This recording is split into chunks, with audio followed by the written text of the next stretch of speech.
চলন থেকে আমরা আজকে আলোচনা করব সাইনোভিয়াল অস্থিসন্ধি এবং পেশির যে যান্ত্রিক গুণাবলীগুলো আছে সেগুলো নিয়ে।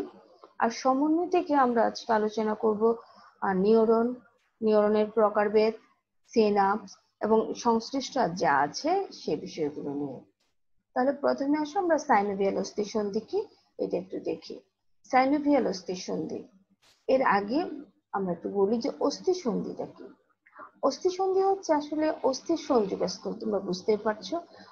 অস্থিসন্ধি থাকায় উন্নত যে প্রাণীরা আছে বা উন্নত মেরুদণ্ডী প্রাণীদের চলাচলটা অনেক বেশি সুবিধাজনক হয়েছে।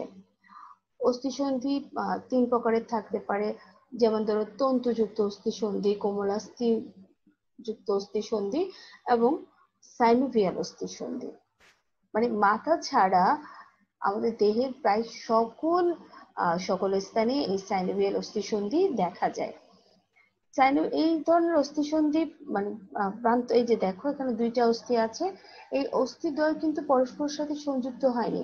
এদের প্রান্তভাগ দুইটারই দেখো প্রান্তভাগ একটা জায়গায় এসে মিলিত হয়েছে কিন্তু সংযুক্ত হয়নি, এটাই বোঝাতে চাচ্ছি। এখানে একটা ক্যাভিটির মধ্যে এই দুইটি মানে মানে আমরা যেগুলোকে ধীর অস্থি বলি, এই ধরনের দুইটা অস্থি এসে সংযুক্ত হয়েছে। একটা একটা গহ্বর আছে, যে গহ্বরটাকে বলা হচ্ছে সাইনোভিয়াল ক্যাভিটি, এই যে সাইনোভিয়াল ক্যাভিটি। এবং এখানে যে সাদা অংশটা তোমরা দেখছো এটা হচ্ছে তরুণাস্থিময়। যা তারপর হচ্ছে এখানে এই সাইনোভিয়াল অস্থিসন্ধির মধ্যে কিছুটা এই যে সাইনোভিয়াল ক্যাভিটিটা আছে, সেই ক্যাভিটির মধ্যে কতগুলো ফ্লুইড থাকে, যে ফ্লুইড গুলোকে আমরা বলি সাইনোভিয়াল ফ্লুইড। আসলে এই ফ্লুইডটা থাকার কারণে কিন্তু এই শক্ত অস্থি দুইটা কিন্তু কি আরেকটার সাথে সংঘর্ষ করতে পারছে না। এবং এছাড়া আরেকটা ব্যাপার আছে, এই দুইটা অস্থির মধ্যে তোমরা দেখতে পাচ্ছ এখানে কিন্তু আর্টিকুলার কার্টিলেজ আছে, অর্থাৎ তরুণাস্থি আছে। এবং এখানে দেখো এখানে কিন্তু সাইনোভিয়াল মেমব্রেন আছে, আবার জয়েন্ট, এই মেমব্রেনের পাশে আবার এই যে জয়েন্টটার সন্ধিটার সেটার একটা আবরণী আছে। তারপর দেখতে পাচ্ছি এখানে লিগামেন্ট আছে। এবং এই অস্থিসন্ধিটা হচ্ছে একটা আদর্শ অস্থিসন্ধি। যেমন ধরো আমাদের এই যে মাথাটা যেখানে মেরুদণ্ড, এই যে আমাদের যে অ্যাটলাসের সাথে সংযুক্ত হয়েছে, যে আমাদের মেরুদণ্ডের প্রথম কোষরকের সাথে যেটা সংযুক্ত হয়েছে, যেটাকে আমরা বলি বল এন্ড সকেট, এইরকম, বা আমাদের হাঁটুর যে অস্থিসন্ধিটা রয়েছে, এই অস্থিসন্ধিগুলো হচ্ছে সাইনোভিয়াল অস্থিসন্ধি। এরপর আসো আমরা পেশির যে যান্ত্রিক গুণাবলীগুলো আছে সেই যান্ত্রিক গুণাবলীগুলো সম্পর্কে একটু আলোচনা করি। প্রথমটা হচ্ছে সংকোচনশীলতা। তোমরা দেখতে পাচ্ছ যে ছবিটার মধ্যে দেখতে পাচ্ছ, এই যে এখানে তোমরা ছবিটার মধ্যে দেখতে পাচ্ছ সংকোচনশীলতা। সংকোচনশীলতা হচ্ছে কি, উদ্দীপনা যখন প্রয়োগ করা হয়, এই যে এটা একটা স্বাভাবিক একটা পেশি, যখন উদ্দীপনা প্রয়োগ করা হয়, সেই উদ্দীপনাটা যান্ত্রিক হতে পারে বা বৈদ্যুতিক হতে পারে, রাসায়নিক হতে পারে, তাপীয় উদ্দীপনা হতে পারে। যখন উদ্দীপনা প্রয়োগ করা হয় তখন কিন্তু দেখা যায়, এটা আমরা আগেও পড়ে আসছি, গত ক্লাসে আমি তোমাদের সাথে আলোচনা করেছি, পেশি কিন্তু কি হচ্ছে, সংকুচিত হচ্ছে। এই পেশির সংকোচনটাও পেশির একটা যান্ত্রিক একটা গুণাবলী। তারপর আসো উত্তেজনা, এক্সাইটেবিলিটি। এটা কিন্তু প্রায় সব পেশিরই আছে। অর্থাৎ উত্তেজনা যখন প্রয়োগ করা, মানে কোন একটা উদ্দীপনা যখন প্রয়োগ করা হচ্ছে তখন কিন্তু পেশির মধ্যে কি হচ্ছে, উত্তেজনা তৈরি হচ্ছে। অর্থাৎ এবং যদি উপযুক্ত আমরা একটা উদ্দীপনা দিতে পারি, মানে পেশিতে যদি উপযুক্ত উদ্দীপনা দেওয়া হয় তাহলে এই পেশিগুলো উত্তেজিত হয়।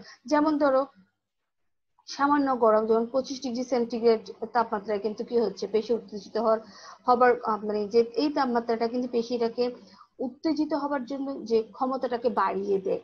আবার ধরো মানে টেম্পারেচার যখন কমে যায়, যেমন ধরো 5°C, এই ধরনের তাপমাত্রা কিন্তু পেশির উত্তেজনাটা কমিয়ে দেয়। এই আবার আবার এমনও হতে পারে যে যখন 42° তাপমাত্রার উপরে যে হিট দেওয়া হয় তখন পেশিগুলো শক্ত হয়ে যায়, যেটাকে আমরা হিট রাইগর বলে। এর কারণ হচ্ছে তখন পেশির মধ্যে যে প্রোটিন গুলো আছে সবগুলো জমে যেতে পারে। তারপর আসুন প্রসারণশীলতা, প্রসারণশীলতাটা কি? প্রসারণ প্রত্যেক পেশিরই কিন্তু কি আছে, যেহেতু সংকোচন আছে সেটা অবশ্যই প্রসারিত হবে। এই তবে প্রসারণটা একটা নির্দিষ্ট সীমা পর্যন্ত প্রসারিত হবে।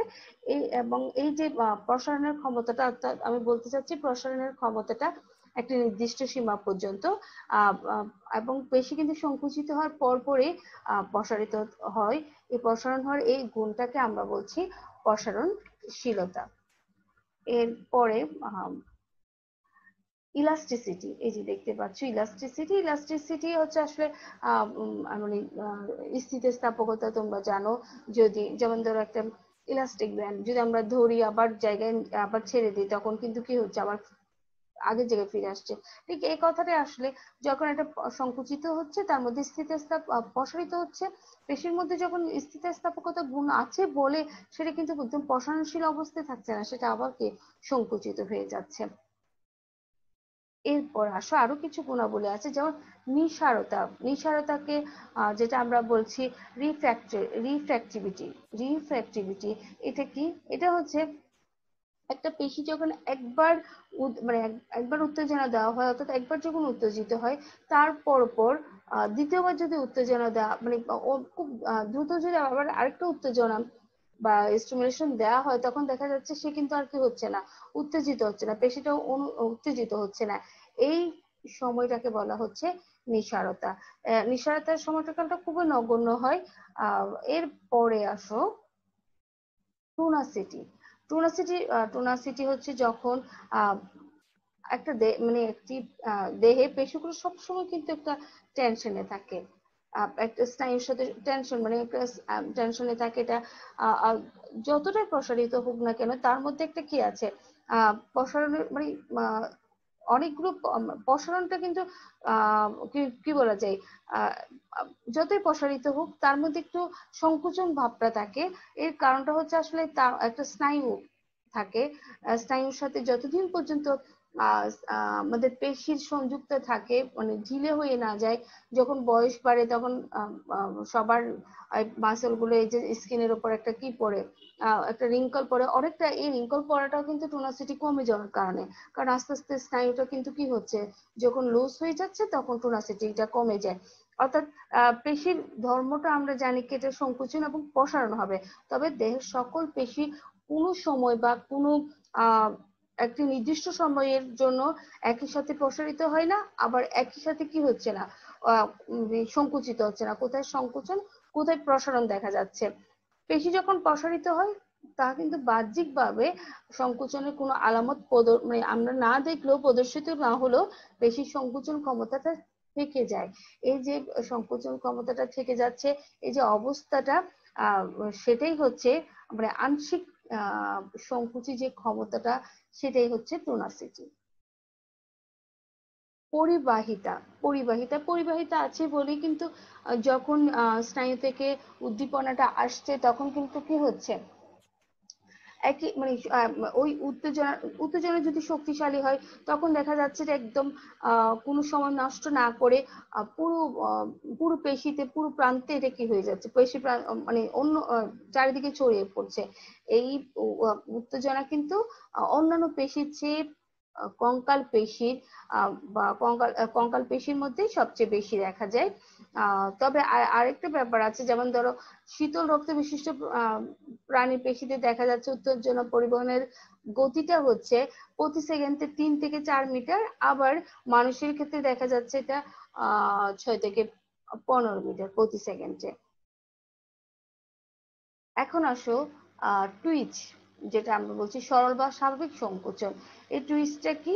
এই টুইচটা হচ্ছে আহ যখন একটা সংক্ষিপ্ত সময়ের জন্য, সংক্ষিপ্ত এবং একটা একক উত্তেজনা যখন যেমন ধরো একটা বৈদ্যুতিক শক দেওয়া হলো পেশিতে, দেখা যাচ্ছে পেশি একবার তখন পেশিটা কিন্তু সাথে সাথে কি হচ্ছে না, উত্তেজিত হচ্ছে না। বা এরকম আমি একটু বলি, পেশিকে যখন একক উত্তেজনা মানে ধর একটা বৈদ্যুতিক শক দেওয়া হলো সংক্ষিপ্ত সময়ের জন্য, তখন পেশিটা একবার যে সংকোচনটা হচ্ছে সেটা হচ্ছে সরল বা স্বাভাবিক সংকোচন, যেটা আমরা টুইস্ট বলছি। তবে পেশিটা এই দেখতে পাচ্ছ, এই পেশিটার এই যে সংকোচনটা, সংকোচন এই যে পিরিয়ডটাকে আমরা তিন ভাগে এই যে পিরিয়ডটাকে আমরা তিন ভাগে দেখতে পারি। এই যে এখানে দেখো এই ল্যাটেন্ট পিরিয়ড, এই সময়টা অর্থাৎ দেখো এই সময়ে কিন্তু কোনো ধরনের উত্তেজনা দেখা যাচ্ছে না, এই সময়টার মধ্যে কোনো ধরনের উত্তেজনা নেই। কিন্তু এর পরে সংকোচন সময়ে পেশিতন্তু, এই যে দেখো এই যে কন্ট্রাকশন পিরিয়ড, এখানে কিন্তু পেশিতন্তুগুলো একদম সংকুচিত হচ্ছে। এর পরে হচ্ছে প্রসারণ সময়, রিল্যাক্সেশন হয়ে যাচ্ছে। তাহলে আবার এই রিল্যাক্সেশনের মাধ্যমেই কিন্তু কি আবার আগের জায়গায় ফিরে আসছে। তাহলে টুইচ, যেটা আমরা সরল স্বাভাবিক সংকোচন বলছি, এটা আসলে একটা সংক্ষিপ্ত সময়ের জন্য একক উত্তেজনার মাধ্যমে সৃষ্টি হচ্ছে, একবার সংকোচন হচ্ছে এবং এটাতে তিনটা দশা দেখা যাচ্ছে। এরপর টিটেনাস, এই যে টিটেনাস যেটা বলছি, টিটেনাসটা হচ্ছে কি, টিটেনাসটা এক ধরনের বলতে পারো সমন্বিত পেশি সংকুচন দশা। অর্থাৎ টুইচে যেমন আমরা একটা সংকুচন দেখেছি, এখানে দেখা যাচ্ছে আসলে একটা সংকুচন না, এখানে সংকুচিত হয়ে আবার যে প্রসারিত হবে সেই সুযোগ থাকে না, শুধুমাত্র কি হতে থাকে, সংকুচিত হতে থাকে পেশির। এইরূপ অবস্থাটাকে বলা হচ্ছে টিটেনাস। এই টিটেনাসটা দেখো, টিটেনাসটা আবার দুই ধরনের হতে পারে। যেমন ধরো এটা হচ্ছে এই এটা হচ্ছে ইনকমপ্লিট, অসম্পূর্ণ, আর এটা হচ্ছে একেবারে সম্পূর্ণ টিটেনাস। এই যে দেখতে পাচ্ছ এখানে টুইস্টটা দেখো, টুইস্টটা হচ্ছে একবার সংকুচিত হয়েছে। কিন্তু আবার দেখো টিটেনাসের মধ্যে দেখো, যেহেতু এটা হচ্ছে আহ অসম্পূর্ণ, এটার মধ্যে দেখো আর এখানেও দেখো সারাক্ষণ কিন্তু কি হচ্ছে, এই যে অংশটা মানে সংকুচিত হতে আছে, এটা প্রসারণের কোনো সুযোগ থাকে না, এটা কিন্তু স্বাভাবিক না। এটা সাধারণত টিটেনাস রোগ হলে পেশির যে যুগপথ মানে সংকোচনের সাথে খুব, যেহেতু প্রসারণের সুযোগ পাচ্ছে না, বারবার বারবার বার সংকুচিত হচ্ছে, তখন খিঁচুনি চলে আসে। এছাড়া এই টিটেনাসের হওয়ার পেছনে কিন্তু দুইটা কারণ আছে, একটা হচ্ছে টিটানাস বেসিলাস নামক একটা ব্যাকটেরিয়ার সংক্রমণ, আরেকটা হচ্ছে প্যারাথাইরয়েডের যদি প্যারাথাইরয়েড গ্রন্থি নিঃসৃত হরমোন যদি হরমোনের অভাব হয়, তখন এই ধরনের টিটানাস অবস্থাটা দেখা যায়। এরপর আসছে ট্রেপ।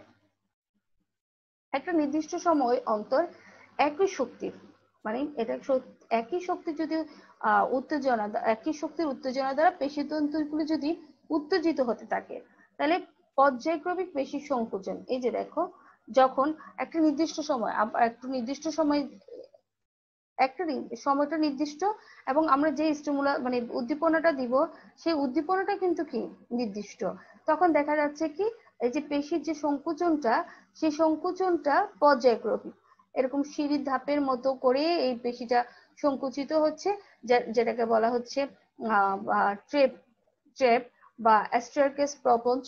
এই ধরনের গুণাবলী আমরা দেখেছি হৃৎপেশির ক্ষেত্রেও রয়েছে। আচ্ছা, এরপরে আসো পেশির অবসন্নতা।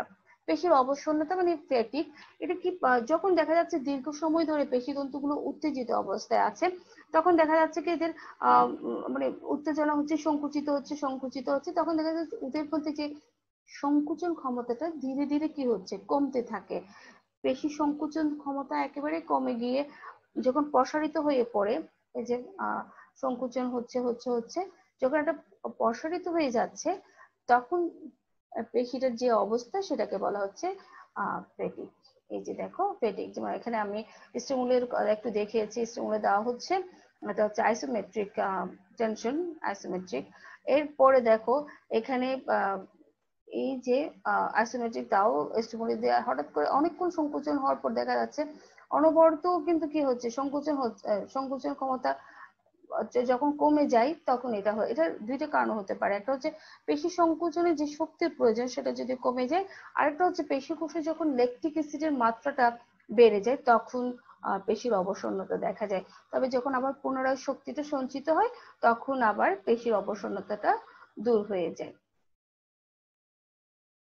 এখন আসে পেশির ধীরতা। পেশির দৃঢ়তা, পেশির দৃঢ়তা রাইগার মর্টিস, এটার সাথে আসলে আমরা এই শব্দটার সাথে আমরা অনেকেই পরিচিত রাইগার মর্টিসের সাথে।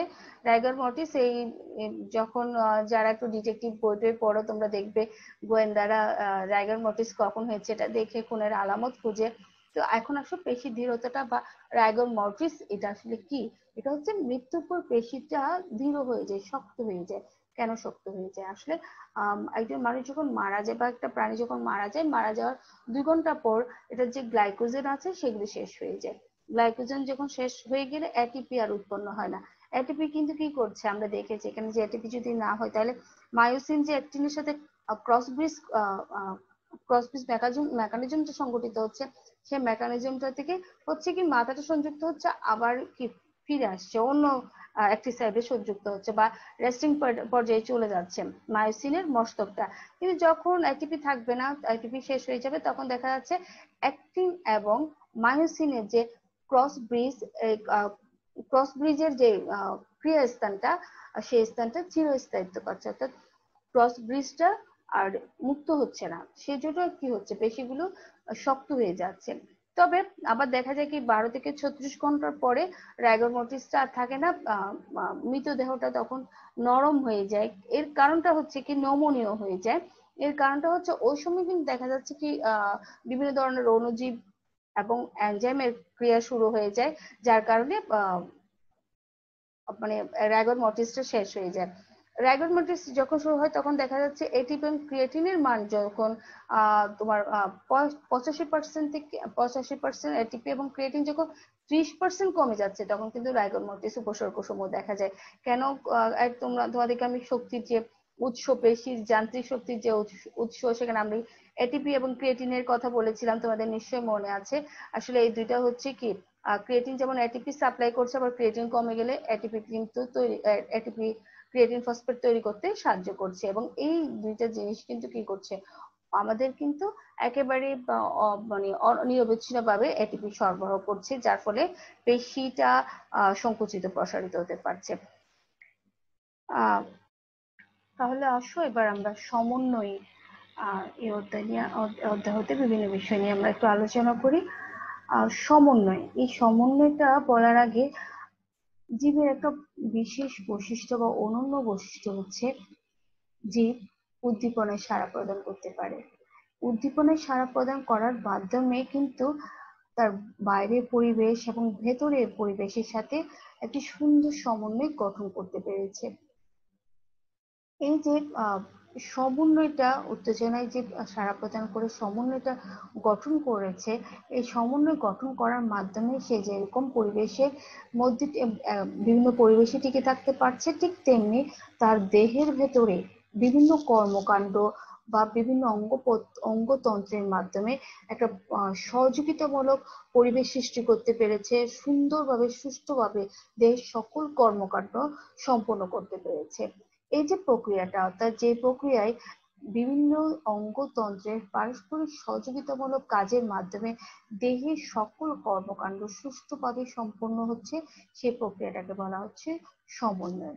আমাদের দেহে এই সমন্বয়ের জন্য প্রধান দুইটি তন্ত্র হচ্ছে স্নায়ুতন্ত্র, যেটাকে আমরা নিউরাল বলছি, এবং আরেকটি হচ্ছে অন্তঃক্ষরা গ্রন্থি বা অ্যাড্রোক্রিন তন্ত্র, যেটাকে হরমোনাল বলছি।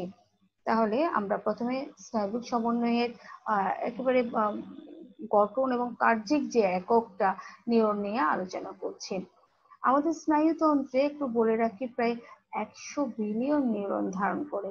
এগুলো নিউরোব্লাস্ট নামক কোষ থেকে তৈরি, এবং মনে রাখবে পেশি কিন্তু মেসোড্রাম থেকে সৃষ্টি হয়েছিল, আর স্নায়ু নিউরন কিন্তু একটোড্রাম থেকে সৃষ্টি হয়। এই যে আমি এখানে একটু একটা নিউরনের একটা আদর্শ একটা নিউরনের ছবি তোমাদেরকে দেখানোর চেষ্টা করেছি। এখানে দেখো ডেনড্রাইট, যেটি শাখা প্রশাখা যুক্ত অংশ, এবং এটা হচ্ছে কোষ দেহ সেল বডি যেটা, এবং এটা হচ্ছে অ্যাক্সন। অ্যাক্সনের মধ্যে প্রান্তীয় ভাগে বিভিন্ন টার্মিনাল অ্যাক্সন, টার্মিনাল বা প্রান্তীয় অ্যাক্সন, তারপরে যে নোড অফ গ্র্যান্ডওয়্যার, তারপর সোয়ান সেল, মাইলিন শীট, এগুলো আছে। আমরা এগুলো নিয়ে বিস্তারিত আলোচনা করব। নিউরনের যদি আমি প্রধান দুই কাজ বলি, যে যে দুটি কাজের মাধ্যমে একটা বিশেষত্ব অর্জন করেছে স্নায়ুতন্ত্র। নিউরনের এই কাজ দুটি হচ্ছে, এক এক্সাইটেবিলিটি, মানে ওটার মধ্যে উত্তেজনা উত্তেজনা আছে, উত্তেজন সাধ্যতা আছে। একটা হচ্ছে কন্ডাক্টিভিটি। এই দুইটি কাজ অর্থাৎ সিগন্যালটা আর মানে সিগন্যালটা ধরতে পারা বা সিগন্যালটাকে পরিচালনা করা, সেটাই হচ্ছে মানে আমরা এখানে যেটা কন্ডাক্টিভিটি বলছি। তারপর আসো এই এক্সাইটেবিলিটি, মানে বুঝতে পারছো এটা হচ্ছে উদ্দীপনায় সাড়া দেওয়া। এই দুইটা কাজ করতে পারছে বলে কিন্তু কি নিউরন আমাদের দেহে যতগুলো তন্ত্র আছে বা বাইরের পরিবেশের সাথে আমাদের যে সাড়া প্রদান, এটা খুব সুন্দরভাবে করতে পারছে।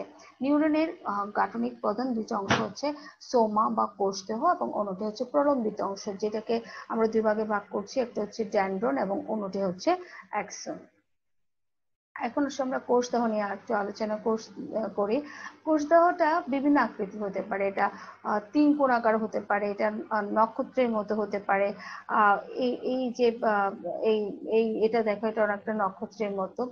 এই কোষদের মধ্যে একটা বড় একটা নিউক্লিয়াস থাকে এবং নিউক্লিয়াস থাকে, নিউক্লিয়াস থাকে।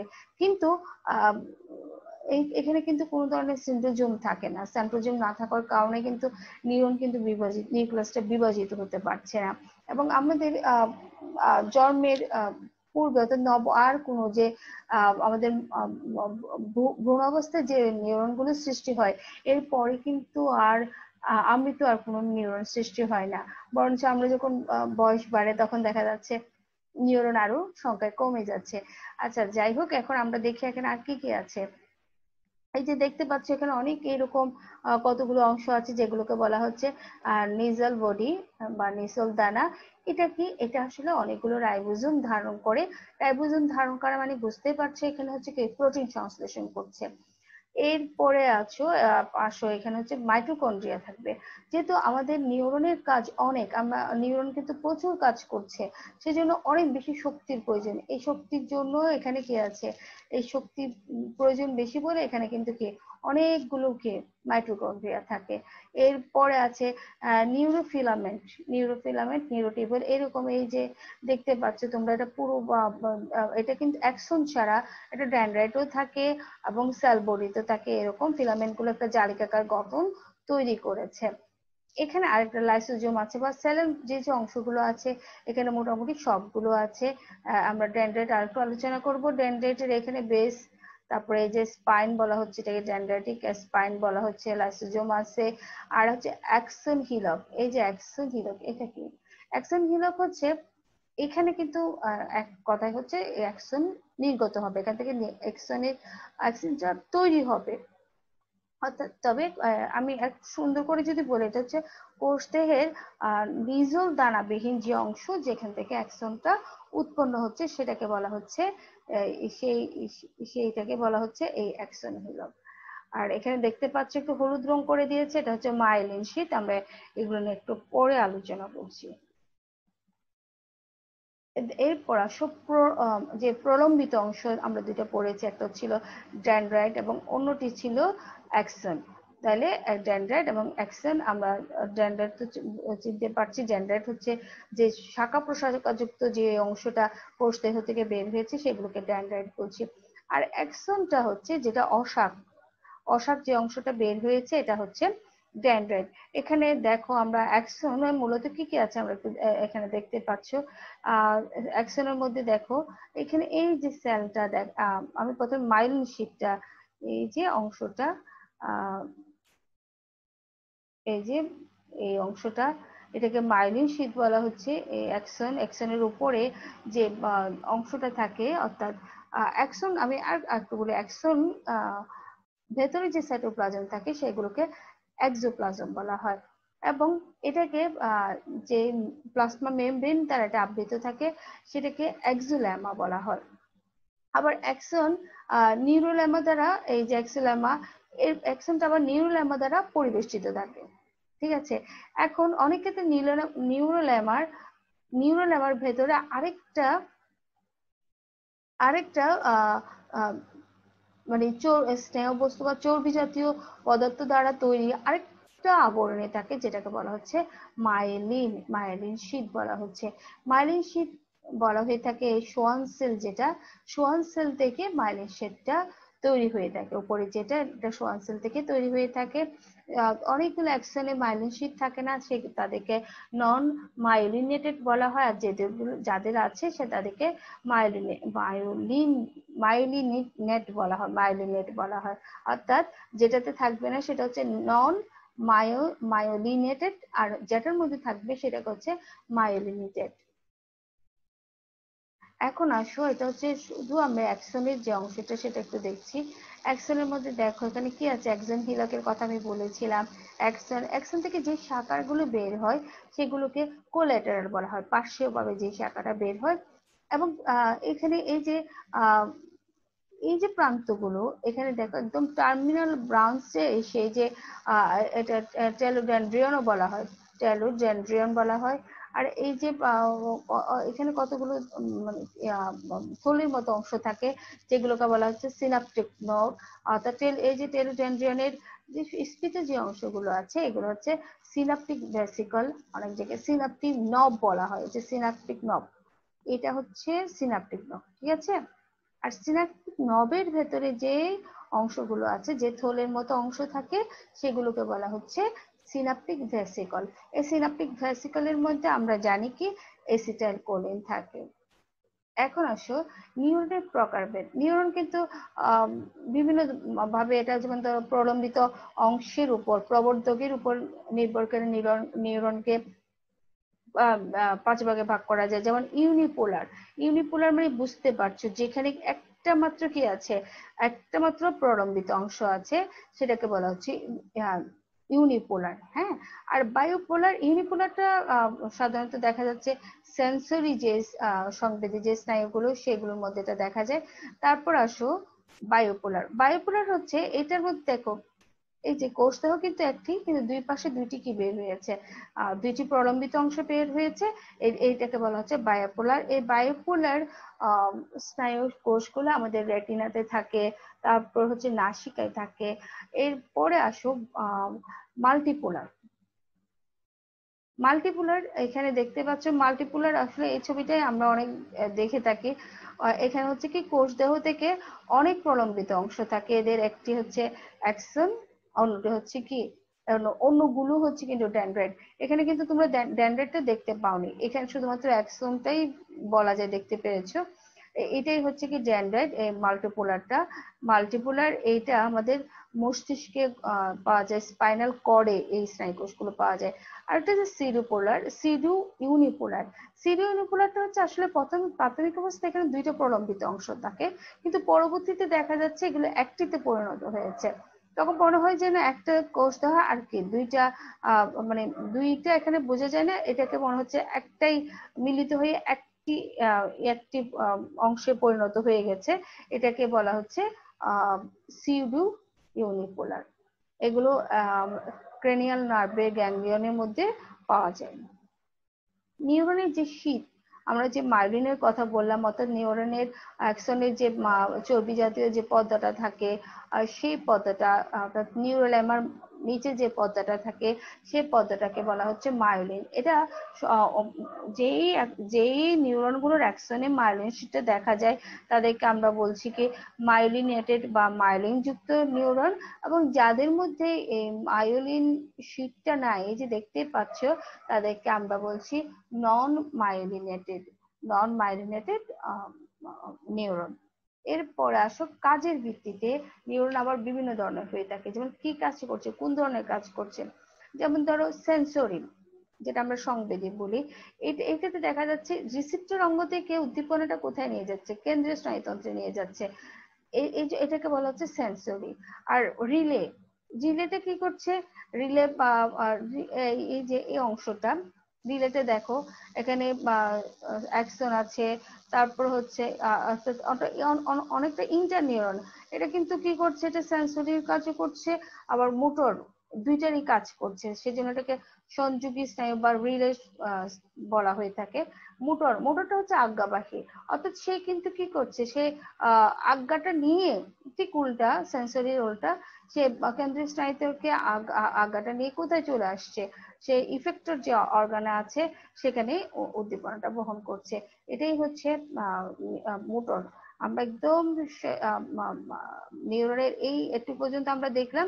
এরপরে আমরা নিউরোট্রান্সমিটার বা বার্তা প্রেরক যে আমাদের আসলে নিউরন থেকে আরো কিছু মানে পদার্থ নিঃসরিত হয়। তোমরা জানো আমাদের যে নিউরন থেকে নিউরোট্রান্সমিটার বা বার্তা প্রেরক যে অংশ, বার্তা প্রেরক এই উপাদানগুলো নির্গত হয়। এগুলো সাধারণত রাসায়নিক পদার্থ যা সিনাপসের মধ্যে দিয়ে একটা নিউরন থেকে অন্য নিউরনে বা পেশিতে যাচ্ছে বা কোনো গ্রন্থিতে যাচ্ছে। যাচ্ছে এই কারণে যাচ্ছে যাতে কি স্নায়ু উদ্দীপনাটা প্রেরণ করতে পারে বা স্নায়ু উদ্দীপনাটা অবদমন করতে পারে। অবস্থানের উপর নির্ভর করে আসলে এই নিউরোট্রান্সমিটার পদার্থ থাকার কারণে কিন্তু সিগন্যাল গুলো কিন্তু কি হচ্ছে, পাস হতে পারছে, মানে প্রবাহিত হতে পারছে। এখন আসো অবস্থানের উপর নির্ভর করে এই নিউরোট্রান্সমিটারকে আমরা দুই ভাগে ভাগ করতে পারি। যেমন কেন্দ্রীয় স্নায়ুতন্ত্রে যেগুলো আছে সেগুলো এক ধরনের, প্রান্তীয় স্নায়ুতন্ত্রে এক ধরনের নিউরোট্রান্সমিটার থাকতে পারে। যেমন কেন্দ্রীয় স্নায়ুতন্ত্রে আছে তোমার ডোপামিন। ডোপামিন একটা পরিচিত নিউরোট্রান্সমিটার। তারপর আছে গ্লাইসিন। তারপর আমাদের প্রান্তীয় যে স্নায়ুতন্ত্র আছে, এই স্নায়ুতন্ত্রে কি কি আছে, অ্যাসিটাইলকোলিন খুবই পরিচিত একটা নিউরোট্রান্সমিটার। তারপর হচ্ছে অ্যাড্রিনালিন আছে। এই যে আমাদের এই যে কয়টা আছে তার মধ্যে অ্যাসিটাইলকোলিন সবচেয়ে বেশি ব্যবহৃত নিউরোট্রান্সমিটার। রাসায়নিক গঠনের উপর 4 প্রকার আছে, যেমন ধরেন অ্যাসিটাইলকোলিন আছে, অ্যামাইনো অ্যাসিড আছে, বায়োজেনিক অ্যামাইন বলা হয়, নিউরোপেপটাইড। এগুলো হচ্ছে রাসায়নিক গঠনের উপর, অর্থাৎ এরা কি কোন ধরনের রাসায়নিক পদার্থ রয়েছে সেগুলোর উপরেই এই নিউরোট্রান্সমিটার গুলোকে ভাগ করা হয়েছে গঠনের উপরে। এখন আসলে সিনাপস। সিনাপস শব্দের অর্থ আসলে হচ্ছে হাত মেলানো, বন্ধুত্ব। অর্থাৎ এই জায়গাটাতে এসে দেখা যাচ্ছে একটা স্নায়ু হয়তো পেশির সাথে বা গ্রন্থির সাথে বা অন্য একটি স্নায়ুর সাথে মিলিত হচ্ছে, এটাই হচ্ছে সিনাপস। এই অংশটাকে বলা হচ্ছে সিনাপস। তবে একদম যে দুইটা স্নায়ু এখানে একদম মিলিত হয়ে যাচ্ছে সেরকম না। এখানে স্নায়ুটা কি হচ্ছে, স্নায়ুটা একটু ফাঁক থেকে যায়, যেটাকে আমরা বলছি সিনাপটিক ক্লেফট, যেটাকে আমরা বলছি যে সিনাপটিক ক্লেফট বলছি। এখন আসো আমরা দেখি কি কি আছে একটা সিনাপসের মধ্যে, কি কি গঠনটা আমরা একটু দেখি। সিনাপসের যেই মানে সিনাপস অভিমুখী যে স্নায়ু উদ্দীপনা বহনকারী যে স্নায়ুটা থাকবে, অর্থাৎ স্নায়ু উদ্দীপনা বহন যে স্নায়ুটা করছে সেই স্নায়ুর যে যে সিনাপসটা যে অংশটা ওই যে সিনাপসের কাছে থাকবে, যে কোষটা থাকবে সেটাকে আমরা বলছি প্রি সিনাপটিক। অর্থাৎ সিনাপসের আগের কোষটা সেটা হচ্ছে প্রি সিনাপটিক। এখানে হচ্ছে এটা হচ্ছে প্রি সিনাপটিক কোষ। এবং এখানে দেখো নিউরো ট্রান্সমিটার বিভিন্ন ধরনের ট্রান্সপোর্টার, এটা হচ্ছে ট্রান্সপোর্ট করার জন্য বিভিন্ন চ্যানেল আছে। এখানে কতগুলো গেট, চ্যানেল গুলো মানে গেট, আর এখানে সেমিনাল ভেসিকল আছে। এই সেমিনাল ভেসিকলের মধ্যে কিন্তু কি আছে, সেমিনাল ভেসিকল কিন্তু বিভিন্ন ধরনের নিউরো ট্রান্সমিটার পদার্থ ধারণ করছে। এরপরে দেখো আর কি আছে, এই যে এটা হচ্ছে পোস্ট যে সিনাপটিক, পোস্ট সিনাপটিক অংশটা, পোস্ট সিনাপটিক অংশটা দেখতে আমরা এখানে একটু দেখা যাচ্ছে। তারপরে এখানে হচ্ছে রিসেপ্টর থাকবে, যে রিসেপ্টরটা এখান থেকে যে অ্যাসিটাইলকোলিনটা আসছে সেই অ্যাসিটাইলকোলিনের সাথে সংযুক্ত হচ্ছে। পুরো সিনাপটিক মেমব্রেন বৃহৎ কতগুলো প্রোটিন থাকে এবং অসংখ্য চ্যানেল থাকে এবং বিভিন্ন ধরনের ছিদ্র। এখানে চ্যানেল বা যে বৃহৎ অণুগুলো থাকে আসলে এগুলো সব রিসেপ্টর, যাতে এখান থেকে কি হয়, এখানে এখান থেকে যে অণুগুলো আসছে, অ্যাসিটাইলকোলিনের যে অণুগুলো আসছে সিনাপটিক ক্লেফট অতিক্রম করে, সেগুলো এটার মধ্যে দিয়ে আয়ন গুলোকে কি করে, আয়ন গেট গুলোর মধ্যে দিয়ে প্রবেশ করে, অর্থাৎ স্নায়ু উদ্দীপনাটা বাহিত হয়। সিনাপস বিভিন্ন ধরনের সিনাপসের যে প্রকারভেদ, এটা হচ্ছে সিনাপসের সাংগঠনিক যে অর্গানাইজেশন, সাংগঠনিক অর্গানাইজেশনের উপর ভিত্তি করে সিনাপসকে 4 ভাগে ভাগ করা যায়। যেমন ধরো এক্সোডেন্ড্রিটিক, এক্সোডেন্ড্রাইটিক। এক্সোডেন্ড্রাইটিকটা হচ্ছে দেখো একটা সিনাপসের অ্যাক্সনটা অন্য সিনাপসের অন্য স্নায়ুকোষের, আসলে একটা স্নায়ুকোষের অ্যাক্সন অন্য স্নায়ুকোষের নিউরনের কোষ, মানে নিউরনের ডেনড্রাইটের সাথে ডেনড্রাইটের সাথে মিলে এখানে কি করছে, সিনাপস গঠন করছে। আবার এক্সোসোমাটিক, এক্সোসোমাটিক হচ্ছে যেখানে একটা নিউরনের অ্যাক্সনটা অন্য নিউরনের সোমা বা কোষদেহের সাথে মিলিত হয়ে সিনাপস গঠিত হচ্ছে। আর হচ্ছে এক্সো এক্সোনিক, এক্সো এক্সোনিক হচ্ছে একটি নিউরনের এক্সন এবং অন্য একটি নিউরনের এক্সন একসাথে হয়ে এখানে একটা কি হচ্ছে, সিনাপস গঠিত হচ্ছে। এরপর আসো ডেন্ড্রোডেনড্রাইটিক, ডেন্ড্রোডেনড্রাইটিকের মধ্যে কি হচ্ছে, ডেন্ড্রোডেনড্রাইটিকের মধ্যে দুইটা ডেনড্রাইট কিন্তু কি হচ্ছে, পাশাপাশি আসছে, এখানে একটা সিনাপস গঠিত হয়েছে। আবার আহ মানে অন্য একদম যে সিনাপস গুলো আসলে একটা নিউরনের সাথে আরেকটা নিউরনের হচ্ছে সেরকম, সবসময় যে স্নায়ুকোষের সাথে হচ্ছে সেরকম না। এখানে দেখা যাচ্ছে আসলে সিনাপসটা যেমন ধরো নিউরোমাস্কুলার জাংশন আমরা পড়েছি, অর্থাৎ পেশি কোষের সাথে কঙ্কাল পেশির সাথে তার একটা সংযোগ হয়েছে, সংযোগ আছে, সিনাপস আছে।